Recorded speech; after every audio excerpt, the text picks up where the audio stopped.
بسم اللہ الرحمن الرحیم نحمدہ و نصلی علی رسول الکریم اما بعد۔ سورہ نساء آیت نمبر 5 تک کا مفہوم بیان ہوا۔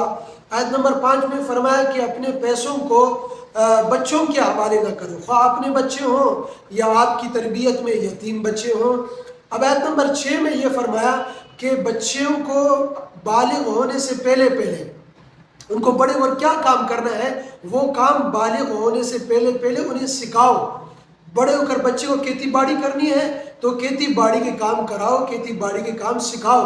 بچے کو بڑے ہو کر دکانداری کرنی ہے تو خرید و فروخت کے کام سکھاؤ اسے۔ بچے کو بڑے ہو کر ملازمت کرنی ہے تو لکھنا پڑھنا سکھاؤ۔ یعنی بچہ جب بالغ ہو جائے تو اس کے اندر مکمل شعور آ جائے، وہ مکمل تیار ہو، اس کے اندر وہ صلاحیت پیدا ہو جائے وہ کام خود کرنے کی، اس کے لیے کوئی مشکل نہ ہو۔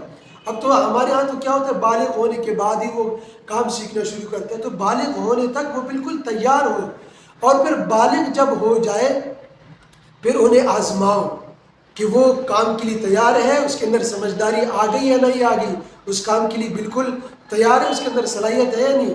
اگر اس کے اندر سمجھداری ہے، وہ کام سیکھ گیا ہے، تو پھر مال ان کے حوالے کرو تاکہ وہ خود اپنے پاؤں پر کھڑے ہوں، خود اپنا کام سنبھالے، اپنے آپ کو سنبھالے۔ ہاں یہ ہے کہ نظر رکھو اور ان کی رہنمائی کو کرو، ان کو مشورے دو، یہ چیز کرو، باقی مال ان کے حوالے کرو، وہ خود اپنے پیروں پر کھڑے ہو۔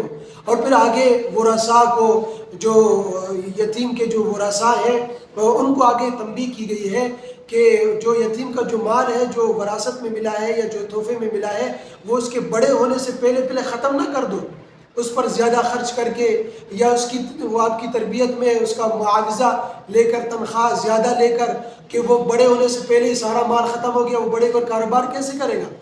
تو اس لیے اس کے بالغ ہونے تک، اس کے بڑے ہونے تک، اس کے سمجھدار ہونے تک اس کا مال اس کے لیے کچھ بچاؤ، تاکہ وہ بڑے اور کچھ کام تو کر سکے، کچھ کاروبار تو کر سکے۔ پیسہ ہی نہیں آپ نے پہلے ہی اڑا دیا تو کاروبار کیسے کرے گا؟ تو اس لیے ان کو متنبہ کیا کہ بڑے ہونے تک کے لیے اس کے لیے کچھ پیسے بچا کر رکھو۔